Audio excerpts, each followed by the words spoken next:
The LONGBOX CRUSADE presents Transformers Chronicles. Hello, and welcome back to Transformers Chronicles. I'm Delvin, aka the Dark Web, and in case you're new to the show, welcome. Let me tell you what this thing is all about. We are going for a wild, crazy ride, chronicling the awesome, wacky, and sometimes weird Western world of Marvel Comics, the Transformers. I'm not going at it alone, though. Let's meet my chronicling companion. There's no S at the end of it this time, just companion. My founder of the LONGBOX CRUSADE, my acolyte to the Transformers world, my seeker of the Matrix of Knowledge. His name is Pat Sampson, aka DJ Christatos. Pat, how are you doing this evening? Delvin, I am doing good. I am just kind of excited to get through another episode or another issue of the Matrix Quest. It's getting interesting. You know, yeah. We're at 2 of 5, and the way things normally go, 3 or 5 is like the peak, and then 4 a little bit higher, and 5 we just kind of get that table setter. So, and the cool thing about it with me, Pat, is I remember kind of next issue, kind of. Okay. And I remember a little bit what Optimus Prime was talking about. You know, I remember a little bit, but like details are a little bit fuzzy. I remember what happens in issue 75, which we're 1 year away from. Ooh, boy. This time next year, next August, we will be covering Transformers issue 75. Good grief. Wow. I can't imagine. I'm just so at awe right now it being at issue 60. Yeah. Or, in the 60s. So, wow. It's something to think about. Like, could you imagine? I mean, I guess, did you imagine us getting to this point? I mean, I'd hope we did, when you and John and I had the idea of chronicling the Transformers series, the original series. The intention was to do it from start to finish. And, but as we learn, I mean, we do the James Bond podcast on the Majesty Secret podcast. And we started all those years ago with Dr. No. And it was like, the goal was to get from Dr. No to No Time to Die, right? Mm-hmm. But like, we didn't know if we would make it. We, kind of just living on a prayer, right? And next thing you know, we look up and we did that and more. And, I think the same thing has kind of happened with Transformers Chronicles, where the train just keeps moving. There's some stops, there's some starts, but we keep moving forward. So that's the cool thing. I'm impressed with our effort to keep this thing going more than anything else. Particularly like in this case, we're using a LONGBOX CRUSADE rule, like where we normally have 4, but it's like if we got 2, we're doing a podcast, and that's the case tonight. No John, no Maggie, unfortunately, but hopefully they will be back next issue. But as long as there's 2 of us, we're going to have a show in stow for you. So I hope that you guys and girls and bots are ready for us to talk about Transformers 63. How's the Grimlock aid sales going before it gets started? Well, we're trying to get off on the ground here at Pat and Dave's, sports emporium, stuff like that we're trying to do. The Grimlock aid, it's a slow going one, every time we get them together, Grimlock just comes through and he smashes them out.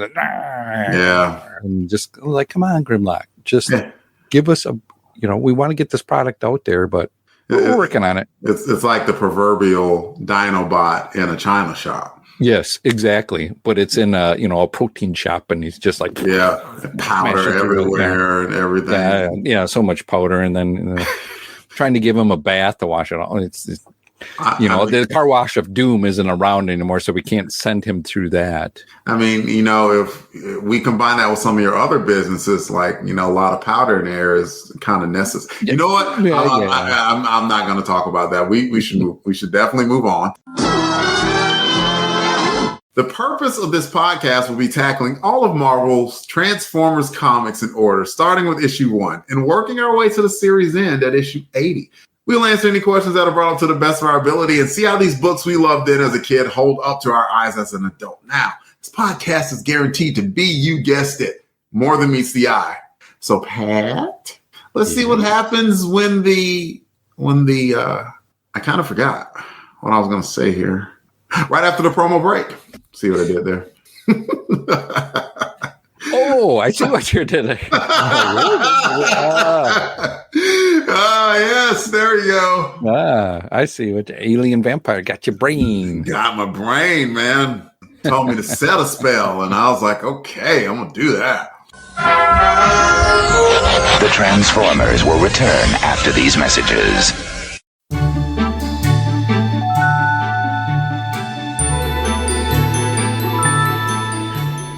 Beginning at the ripe old age of 4 years old, seeing Star Wars for the first time, I became obsessed with the movies. What they were, what they did, what they meant. I turned that obsession into a career, climbing the filmmaking and storytelling ranks as a screenwriter, author, and television maker. Now, I'm taking you on a journey through the cinema that defined my generation, Generation X, in the Celluloid Heroes podcast. Examining the landmark films of the era from the well-known to the obscure to the unexpected, charting a history of cinema growth over the past 50 years, and looking forward to where it's going next. Celluloid Heroes is part memoir, part film analysis, and part exploration of the last 50 years of cinema through a Gen X lens.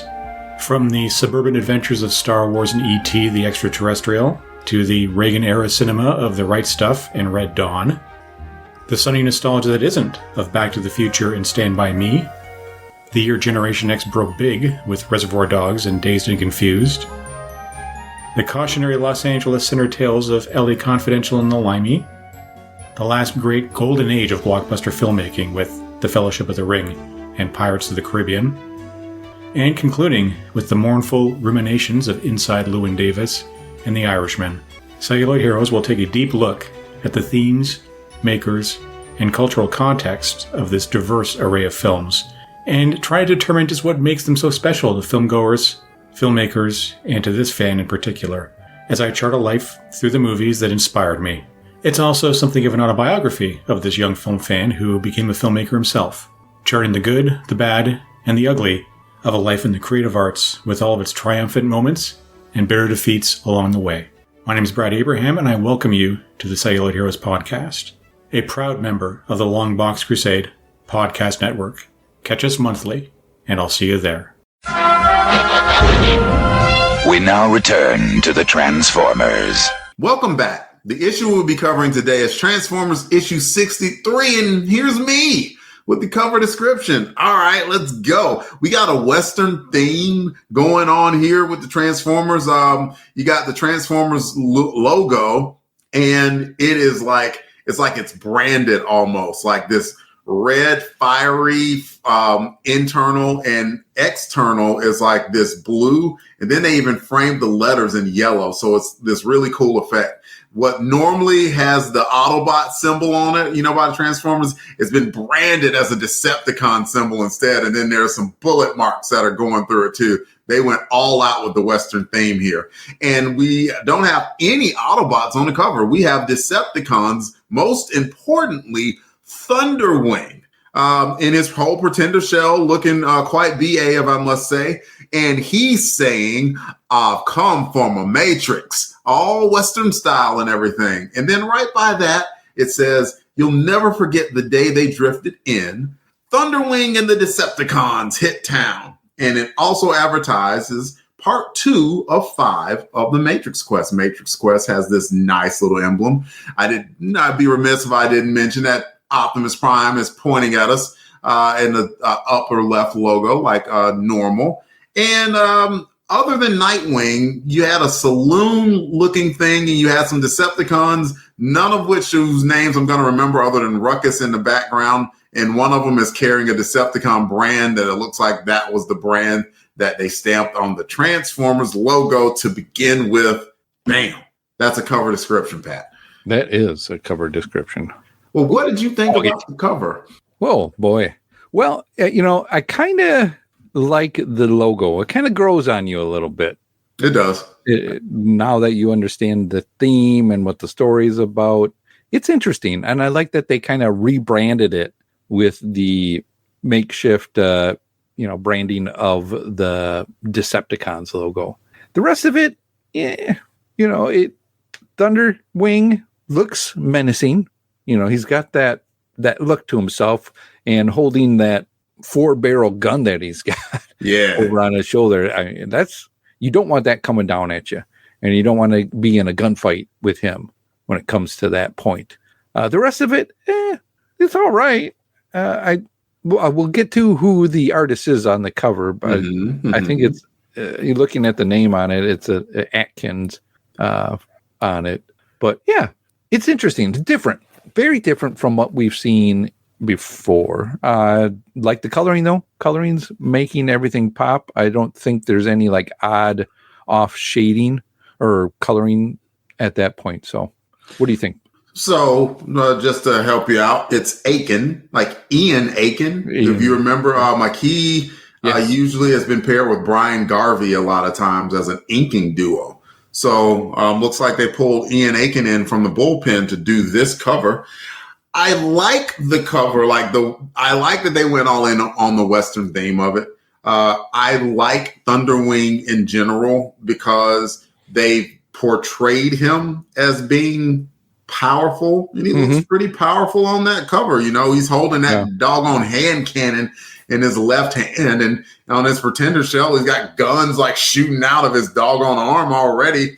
He looks like trouble. Bodybuilding kind of beefy guy. Yeah, all kind of little beefcake going on there. It's like, so like the robot inside has to be teeny tiny,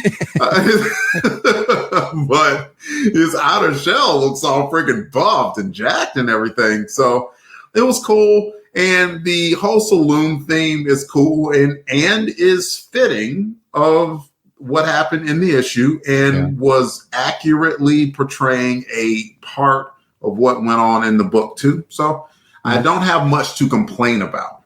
No. And I think the more menacing that Thunderwing looks, he's been kind of our tester for Grimlockade. So it's been working for him. So I see. Yeah. So kind of beefy. The little that you got out, Thunderwing tried it. He likes it. You're going to have to get a testimonial from him. But for now, I will get a testimonial from you, Pat, when we describe when we rate the cover here on Transformers Chronicles. We rate things on a scale of 1 to 10, like tech specs of old, 1 being the lowest, 10 being the highest, to describe what we feel about the cover. Pat, what would you rate the cover to Transformers issue 63? Boy, it's kind of a tough one for me. As I read it and I looked at it in my first time, I wrote down a 7. Okay. I think I'm going to stay with a 7 right now. I have a thought on what's kind of going on throughout this story, or at least maybe with what's kind of happening with the covers as well to kind of match the stories. But I'll get to that when we get into the nitty gritty of it all. Okay.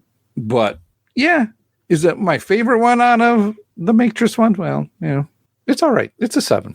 What about you?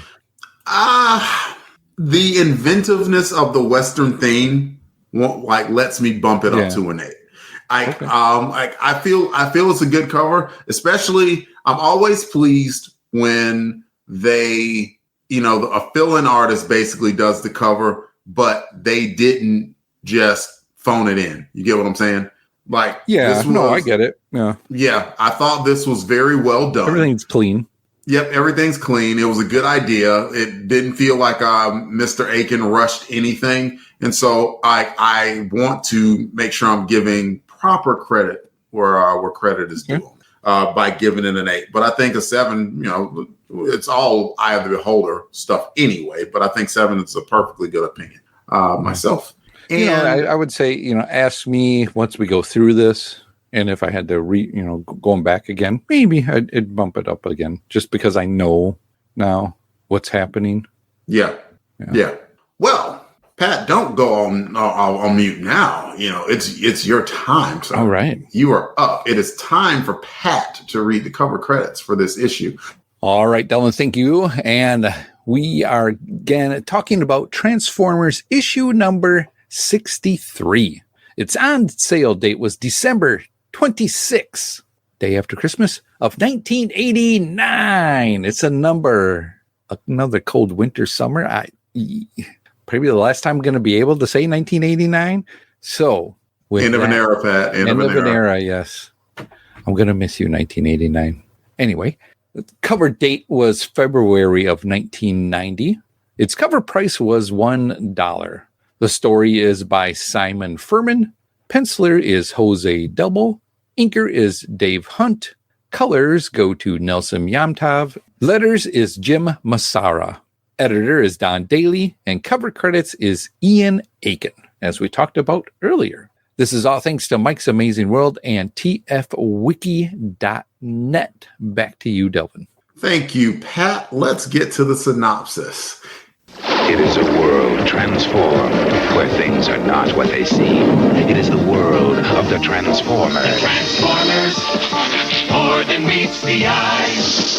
Autobots wage their battle to destroy the evil forces of the Decepticons. Transformers. Robots in disguise. The Transformers from Marvel Comics. The title of this issue was Kings of the Wild Frontier. Part 2 of the Matrix quest leads us to the planet Cheyenne, with one N, mind you, and the Autobots Override, Backstreet, and Dogfight. The trio are there to find if the Matrix is on this planet, remember that, but they get distracted seeing one race of beings, Cheyenne locals, chasing what appears to be a small child of another race. Mostly out of boredom, the Autobots save the Vrobian child, much to the parents' gratitude. But the original accosters leave the Autobots with a warning. The kids you saved and their parents aren't what they seem. The Decepticons land on the planet shortly after. How? After Thunderwing interrogated information out of the 3 captured Autobots from last issue, Hosehead, Siren, and Nightbeat. Thunderwing has an ulterior motive for this chase that the Decepticons do not know about. He wants the power of the Matrix for his own.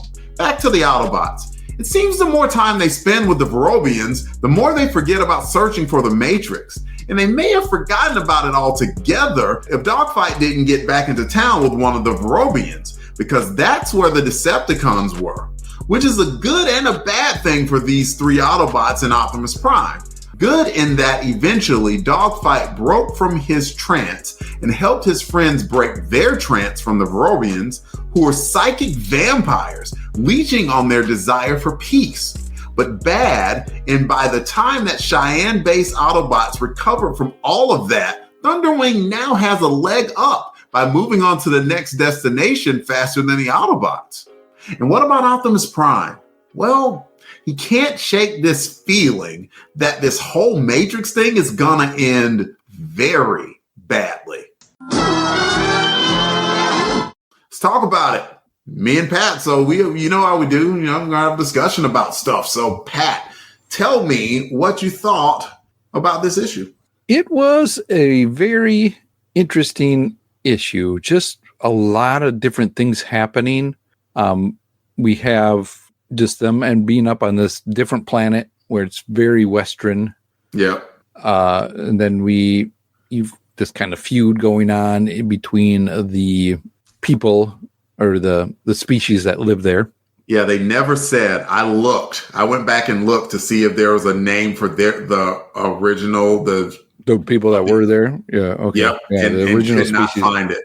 And then the ones that got, I guess, sounded like they got pushed off of their planet again, and then somehow they came here. Obviously, probably doing what they were doing before. Who knows? Yeah, I don't know. But as I mentioned earlier when we were talking about the cover, I'm going to go into it right now just to see, get your thoughts on it too. Maybe I'm not. Maybe I'm misreading this. No, but go for it. My thoughts as I was reading through this one and then remembering last issues where it was more noir-y. And kind of seeing at least knowing what happens, I don't want to say knowing what happens in the next one, but, at the end of this one, they kind of give you a quick little blurb of what the next, kind of title is and what it might be. And I kind of seen the cover. it seems like we're going through like different movie stuff, right? We have the Noir. This is a Western. The next one, kind of a little spoiler alert, is going to be like a Jaws-y kind of one. Maybe I don't know for sure, but that's the way I'm feeling. Like this whole Matrix Quest thing is kind of going through different movie things. Yeah. To get to the final one, and I don't know what the final one is going to be. And it kind of blending that into kind of like G.I. Joe was good for this, or any cartoon that had a 5-part series. You had to go and get all these different parts to pull them together. Mm-hmm. And then at the end, and the 5th episode, it all came together and made one. So here, this one is more of, we're going to go search this planet. Nope, it's not here. We're going to go to this one. Man, it's not here. We're getting closer, or we're way off. Eventually, they're going to find it probably, let's say, by 4. And it's going to get taken over by Decepticons, and then Optimus Prime's got to get it back. Or with Optimus Prime's big scare of what he's thinking is, too, it may go into the hands that he doesn't want it to go into. So I don't know. A lot to chew on right there that I said. What do you think on thoughts on the movie stuff? I mean, it looks like either movie, I'm glad that John was here last episode, because he was like, Maltese Falcon. And I'm like, I wonder if this book had any references to any movies. And I didn't look it up. So John, you're missed. And like, when you hear this, I'm blaming you for, being under the weather and not being able to make it, because you should be here like talking Transformers. Yeah. But I don't know.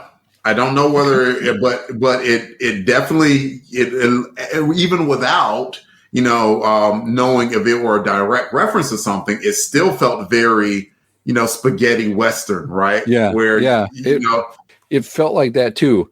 I that Westerny feel to it right away, them kind of talking in a certain way. But that the alien, just seeing like the kind of horse they were riding on, looked like a horse head, but then it looked like it only had 2 legs and smaller, small, like a little dinosaur. It is interesting, but it made you just right away, you knew, okay, this is a Western feel, but on an alien area. I really felt too with this story, I got vibes, and this was done in 89, I guess, probably when they wrote it or whatever, whenever, way before From Dusk to Dawn. Okay. With the vampires, that twist at the end, I was like, oh, they're vampires. Like, I figured they might have had some psychic abilities, but then that twist of, we're psychic vampires. I thought they were just making them do it for their own, will and all that, but no, they were using it to suck them out, and then they were transformed to a different to their normal selves, and so they had more vampiric faces and that, and so that kind of took it for a different twist on me, and that's when I started like, ooh, this is I got that From Dusk to Dawn kind of vibe where it's feel to it. It was interesting. It threw a horror element into the whole thing that I wasn't expecting, because, Dogfight burst through the door and was like, all right, come clean. And they're like, okay. Like, just went from like this sort of normal crap, like cone heads almost, like like friendly. And then all of a sudden the bottom of the face just drops out, and like, the tentacles, and they turned out they were all succubuses of psychic energy. And if you notice, one of the very nice touches that Simon Furman did is from the beginning, literally page 1, he talked about how war-torn the Autobots were. Mm-hmm. Yeah. Like he meant, and at one point, their whole conversations throughout it were like, we're so tired of punching and fighting. Yes. Override. I had to look up the Autobot's name, mentioned it specifically, and was just like, basically, are we ever going to come to an end of all this fighting? Sure enough, the Vrobians, picked up on that and was like, oh, you don't need to worry about no silly quests. Just come and just chill and rest with us for a minute. Relax, fella. Take it easy. Yeah, relax, guy. Yeah, And so it sounded like a great idea. Like it, to the point where it's just like, all right, yeah, we can, sit a spell and we can go look for the Matrix a little bit later, but it almost wound up getting them doomed, and not only just doomed, but like they would have found some way to like siphon their energy and, off them, which would have been terrible. If you were an Autobot fan, which I'm assuming that we are since we're reading Transformers and stuff. So yeah, it was. I like the little bit of writing that was in there. Like, so like the main thrust of the story was pretty good in itself. And I'll tell you another thing that I found that was just like, it was a good way of showing what a bad guy Thunderwing was. Like in that, like Thunderwing, that was going to be my other comment. Yep. Yeah. He did the interrogation thing. That was like, bad guys interrogate. Got it. But when they went into town, and he grabs Dogfight and he looks at him and he looks him straight in the eye and he sees that he is just freaking zonked out of his mind and was like, oh, okay, yeah, this dude's clearly lost it. Like I could maybe help him, but I don't care. Yeah. It's an Autobot. Yeah. Why? He's already, like you said, he's already in a worse predicament than I could put him in. Yeah. And even he said, he's like, I couldn't even devise something this torturous. Ugh. Yeah. Anyway, have fun figuring that out, Autobot. Bye. So I thought that was good bad guy.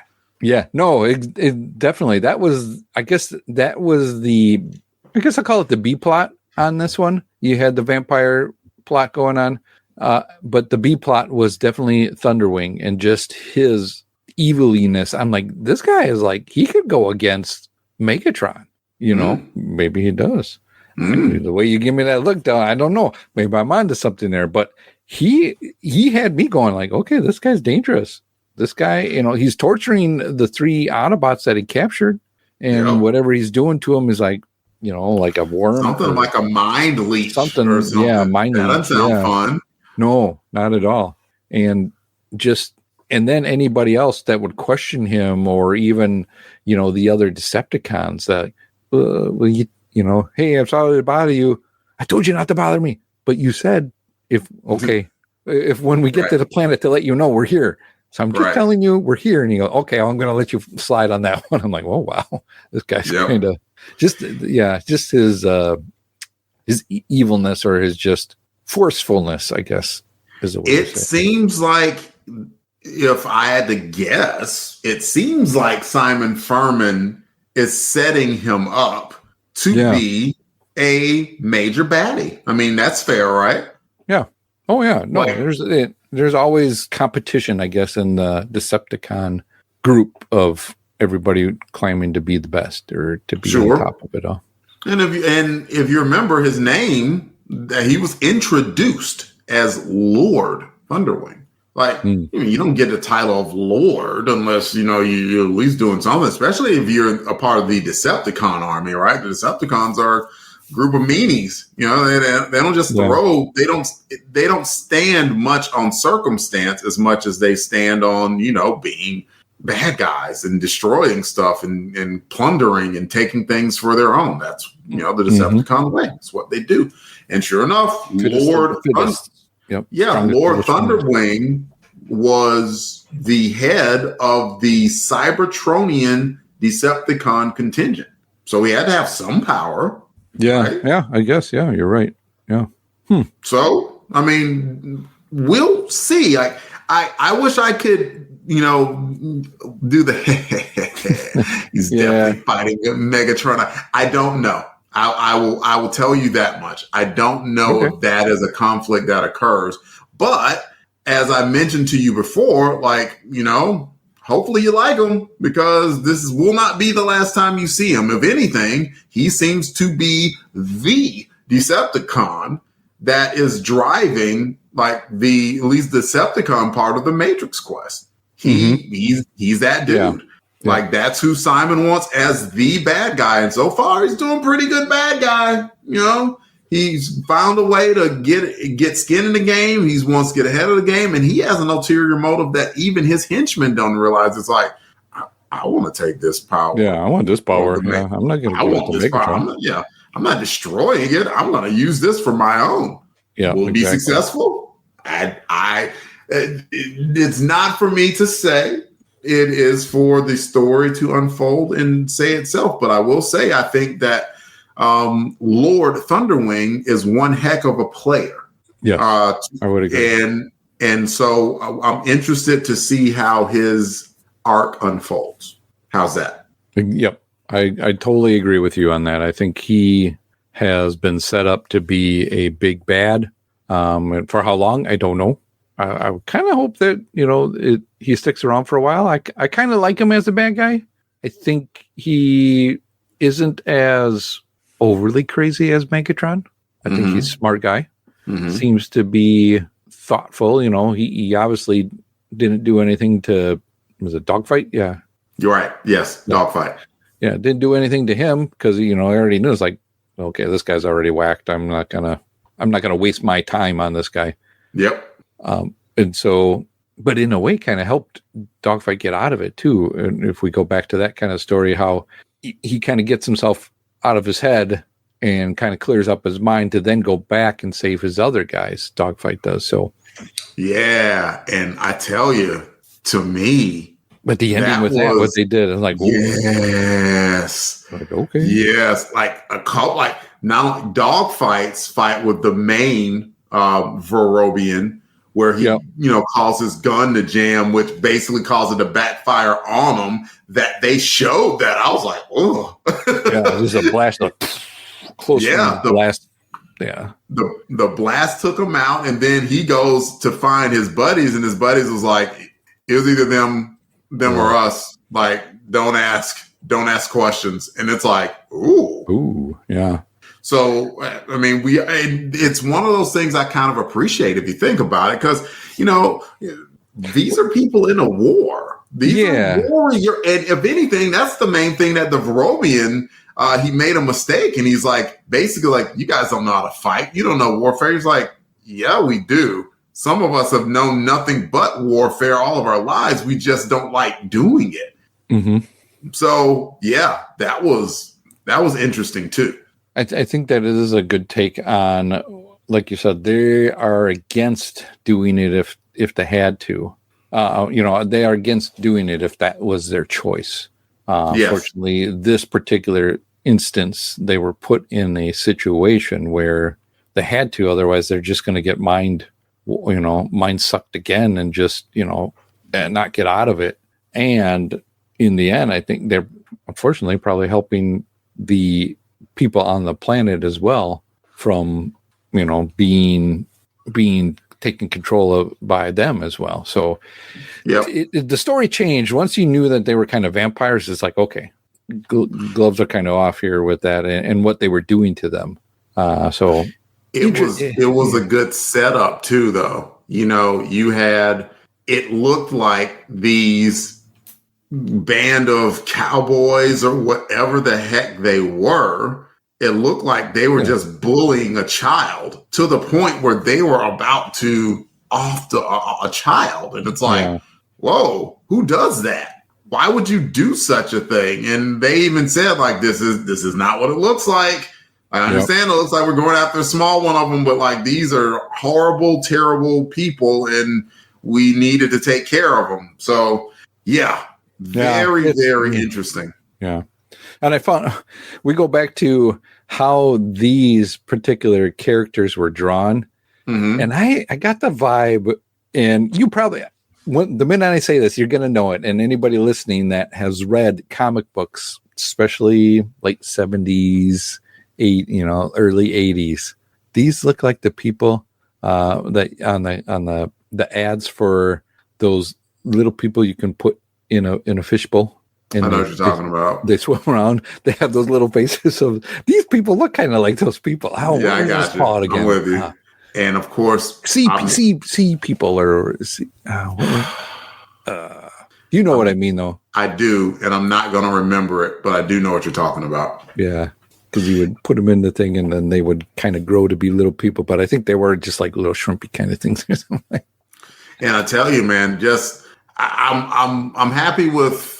I'm happy with the reveal of them just being absolute. Like, I actually appreciated the Autobots thought on end. Like, not the, I mean, even though they're like, yeah, but it looks like we're going to be doomed to be in a never ending war, which does not sound fun or anything like that. Like, not that part, but the part where they're like, you know what? Like, they're vampires. They were just doing what vampires did. It's like, I don't even know if they were necessarily bad, but of course, we had to do what we had to do too. So I appreciated them at least having that aspect of it. It was like, yeah, we absolutely had to put them down, but they were just trying to live. They were trying to live their life too, but they could have went about it a different way. I agree that they probably could have gone about it a different way. That they could have maybe. Obviously, they were hiding it from the other people too. So maybe if they would have just said, "Hey, this is who we are," and they weren't hiding it well, because there were people that started to disappear, and the townsfolk started to realize exactly what they were, and that's what caused them to say, "Okay, you know what? We don't want you here either. You're gonna have to find somewhere to go because you're trying to hurt us all." So yeah. So there's very deeper story than what we thought it would be. Well, there's a part that we haven't talked about yet. We've talked about the Thunderwing part and his interrogation, that he has an ulterior motive in mind. He's like, I want the Matrix for myself. Mm-hmm. So there's the Thunderwing part of it. There's the Autobots that went looking on planet Cheyenne for the Matrix, but they came up empty. There's no Matrix to be found here. They thought it was. There's nothing to be found. Yep. So the only thing that's really left is Optimus Prime. Do you remember that page? I do remember that page. It was like him kind of, I want to say like he's having like a fever dream somewhat. Keep going. That he's, he goes to basically kind of just meditate or whatever. Yes. With his thoughts. And then somehow fever dreams and thinks he's slipping and falling into the Matrix. But then it actually, a couple panels, it turns into, is it Unicron? Yes. To face the Unicron a little bit, like, rah, and he's going to get sucked into them, and then then it just goes black. So I know he's worried about it falling into the wrong hands. So I think this was important enough that I'm going to do a little bit of reading. Okay. Optimus Prime says, and as he touches the altar, lets his mind reach out to the consciousness, the entity that is the creation matrix. He wonders if that fear will be the undoing of them all. Through the past, seeing the matrix as it was, pure, unsullied, a force for good. Seeing it now, tainted, its pristine form defaced by the graffiti of evil. But all he sees for the future for both Autobot and Decepticon is oblivion. But let's go back. Seeing it now, the Matrix, tainted, its pristine form defaced by the graffiti of evil. We haven't seen the Matrix yet, right? No. So somebody's got it then. Somebody's got it. And it looks like Optimus Prime is sensing that the Matrix was this thing for good, and it's not so much anymore, that it seems to have been sullied by evil. What the heck does that mean? I don't know. I guess, could it be that somebody evil has it and they don't know? Or could it be, since it came out of him, that it got touched by evil? Now I remember a little bit of something about. I wanted to bring that to your attention, to tell you that is very important. Something happened with the Matrix. I mean, Simon Furman just said, I'm not giving anything away to say that something happened with the Matrix. We don't know where it is. No idea. This is part 2 of 5. We don't know where it is, but Simon decided to give everyone a hint and say, through Optimus Prime, the one thing that he mentioned, Optimus Prime was like, I like this mystic mumbo jumbo. I've never been comfortable with it. Like, I know it's a part of the Matrix, never been comfortable with it. And now, but he used that to basically come to the realization that something is up with the Matrix. just think that's intriguing and important, and importantly intriguing. So I wanted to bring it to your attention, Pat. Something to look out for in the future. I do like how Simon is kind of taken this thing that happened of, Megatron, or not, of Optimus, dying, and then them sending his body somewhere with this possibly in it. Mm-hmm. Just putting it out there, and everybody, not knowing that happened with this important piece of thing, but yet now making a big story and a bigger thing in the universe, the Transformer universe, about this. To take something kind of throwaway, not to say that they're throwing away, his body, but just to take something like that from the past and just make it into a bigger thing is amazing and very good on the storytelling. Not just the bigger thing, the biggest thing. Yeah. The biggest thing. But to tell us to make it interesting, to go, oh, wow. Yes. If you took this story on its own, nothing happened. Just the main bit of the story, nothing happened. Not really. The Autobots went to look for the Matrix. They got immediately sidetracked by psychic vampires, and they were unsuccessful in their leg of the Matrix. So they thought that the Matrix could be in one of 4 different places in this quadrant or this area of the galaxy. 2 of the 4 are done now. Yes. And we got 2 left. So where the heck is this thing going to be? I don't remember. That part. And so I am giddy to find out exactly where the Matrix is, but I do remember a thing or two about what has transpired with the Matrix. And I'm looking forward to seeing what you think about it. Okay. Yeah. I guess I'm looking forward to it too, because it just opens up, like I said, the possibilities of being able to, it opened it up to be able to put more lore out there, which this lore has obviously been around since then, right? Yes. Since this point in the bigger Transformer universe now, years and years that they've been around, this is the lore now. And it's interesting to see how it came about. And, even the body going out there out into space, you got that open universe of, there's a planet here. There's a planet that's a Western planet. This planet's this planet. And, it's very smart storytelling. I'm just impressed with it. Yeah, I have been and continue to be impressed. Like when I first read this story, I read it yesterday, and then I read it again before the podcast. And I just remember, at first not being crazy impressed. And then upon reread, it was like, oh no, even in what's a non-story, Simon put a few things in there where it's like, oh my, this layers. Yes. Yeah.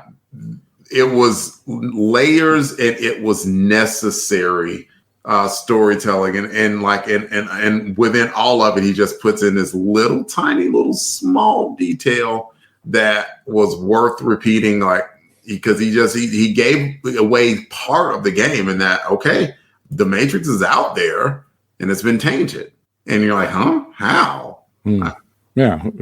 So it's an optimism. It's an Optimus's old body, right? Floating somewhere. I mean, that's where we left it. That's where we left it. Is it there now? All right, yeah. I don't know yet. So I guess we are going to see. I think, Pat, we have covered everything that we need to talk about in the book. But if there's something else you want to bring up, now's the time.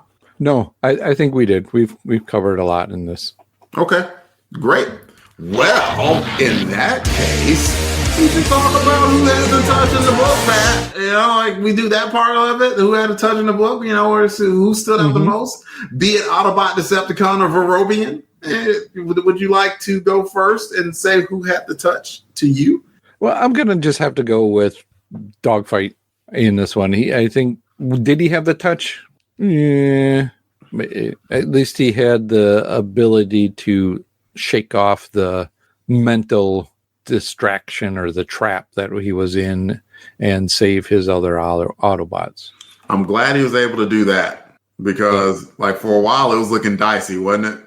Yeah. Well, and you didn't know until you realized, I figured something was up with them just like, hey, relax, fella, come on, just chill out, and just he's okay. You guys don't need to go on your quest thing.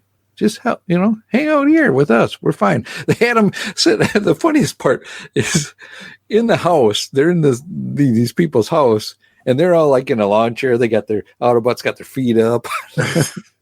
They were chilling. They were chilling, and I just and every now and again they're like, weren't we supposed to be doing something? Yeah. And they just couldn't fully shake themselves away from it, but. Of course, it's not like the Verobians would have known that the Decepticons were going to be in town. No, they didn't know. No. Well, yeah, that wound up being their complete undoing. And so thankfully, the Decepticons, even though they weren't there to help, they sort of wound up helping save the Autobots there a little bit too. Ooh. Who has the touch for you then? I think Thunderwing had the touch to me. I like that Thunderwing has an ulterior motive there. He is not. I like that Decepticons can have other agency besides kill people, break things. Mm-hmm. And in this case, he's like, no, heck no. I'm not so short-sighted that I'm just gonna destroy this thing. I have an opportunity for ultimate power, and I'm going to go after it. Okay, I like that. I like that whole thought and mindset. It is almost more Decepticon than just Decepticon. It's ultimate henchman bad guy stuff too. So I give him credit for that. That's so Thunderwing to me had the touchpad. Okay. And with that, if we have talked about the touch, then someone had to be out of touch. We talk about the character that was the worst in the book and should wander around in a hypnotic daze in a segment called Less Than Meets the Eye. See, to me, Pat, Less Than Meets the Eye was Dogfight. I get, because hold on. Now you got me second guessing myself. No, you shouldn't. Because he did wind up saving the day, but Override told him, was we don't know this situation right now. We shouldn't just jump into this. And he's like, jump schmump, and just, there's a child to be saved, and I'm gonna save him. And it's should you have? Yeah. You didn't know the situation. And and that, true to his tech specs, he acted exactly like he would rather be the person that makes the error by commission than omission. He'd rather just be the one in action doing the thing rather than ever just stand by and just let something bad happen. So I get it. He was being himself, but being himself almost wound up costing him and his team big time. So what do you think? Yeah. That's a good lesson, meets the eye. That's a good. You know what? I'm going to give it to on that too, if I can. He had some good parts when he figured it out, and then he had that. He went in with his heart and not thinking with his mind. And I guess you're right. Not thinking with his mind is what got his mind sucked. Yeah, but he got him into trouble, but he did get him out of it. Yeah. Even though it was inadvertent, he still wound up getting them out of it. So I do give him credit for that. But ultimately, I leave this book just thinking that Thunderwing is a player to be a force to be reckoned with. A force to be reckoned with. I like that. He is a force to be reckoned with. He has put himself onto the stage. Yep. And it looks like he has some things that he has to say and do before he exits the stage. Okay. So that works for me. Transformers 63. We have to rate this thing. Do I want to go first? I'll go first. Man, I was like you were with the cover. I was with a 7, but I just talked myself into an 8. There are some things that happened in this book. Thunderwing made himself look very, very capable as a bad guy. Optimus Prime is just worried that there is something going on that he has not seen yet, and just has a feeling this is all going to go badly. And we don't know where the Matrix is, but it looks like wherever the Matrix is, there's something something weird's going on with that too. And we don't know what's going on. So there are just some things to look forward to. And that's always a great thing with the series. If there's something to look forward to, and like, I mean, of course, this being part 2 of 5 of the Matrix Quest, that's a good thing. Yeah. So Simon and team have me wanting more. So I give it an 8. What do you give it? I think you hit it right there. It is I'm wanting more out of it. I'm wanting to see where it goes. I am at an 8 as well. I enjoyed the story, but I think I enjoyed the conversation we've had. And I think that has helped, me see a little bit deeper into the story. I only read it once. You've read it twice, so you got to see a couple different layers, but just that the conversation we've just had has made another layer for me as well. I like giving it that second read because it just, I don't know. Sometimes how it is. Okay, I got to read this. So like you're fixated on reading it, but then like you had to just make yourself settle down from thinking about any number of other things that you're thinking about. Everything else you're trying to get done today. Yeah. Yep. So this time I just had a little bit of time, like right before the podcast. I sat down, was having my dinner, and I was just eating and just reading the comic book again. And I'm grateful for it because it just allowed me to just see a little bit of the nuances and the other things that Simon put in. And man, I just continue to be impressed with Simon and team. He was given a near impossible task, really, to keep Transformers going. And he did so, or he is doing so. And him and team are doing a fantastic job. Yeah. Well, you figure if he's through, is he all the way through 80? He is all the way through 80. Okay. So that's obviously 20 some issues he got through in his series. And consider, as John has mentioned, how a lot of this stuff is canon. He was on the book 2 years, the main book, 2 years, 2. And that's you get a book. A lot of canon in 2 years. That's a lot of canon for 2 years. I mean, and of course, Bob's stuff is still referenced, but for Simon to get his imprint on the book in 2 years. Bob's stuff's like the grounding for it, and then he just continued to build that house. How about this? How about Old Testament and New Testament? Yep, exactly. Yep, that's exactly how it is, and so it shall be, I guess. And with that, we will go to a promo break. The Transformers will return after these messages. Damien. What? In the bedroom. Yeah. There's thousands of boxes of comics. Thousands of boxes of comics. I'll have you know, I've only got 47 boxes of comics. 47? 47, that's barely any. That 47 is less than one box of comics for every year I've been alive. Do you think that it's dangerous? We've got so many boxes piled up by the bed. I think it's highly unlikely they would fall, though. I've stacked them quite well. What would you think if I told you that maybe you should get rid of some? What? It's only a suggestion. How dare you? I love those comics. Do you love all of those comics? I love almost all of those comics. But should you love these comics? I love them all. I will not part with any of them. How very dare you? Prove it. Well, I suppose we could start working our way through my collection, reading them together and deciding whether or not I should love this comic. Sounds like a podcast. Well, we are two middle-aged men. We probably should start a podcast at some point. You're right, everybody else has got a podcast. So listen to Should I Love This Comic with me, Damien Drew A. Whiter. And me, Irigale Drew A. Whiter. Where we will go through comics and tell you, Should I love this comic?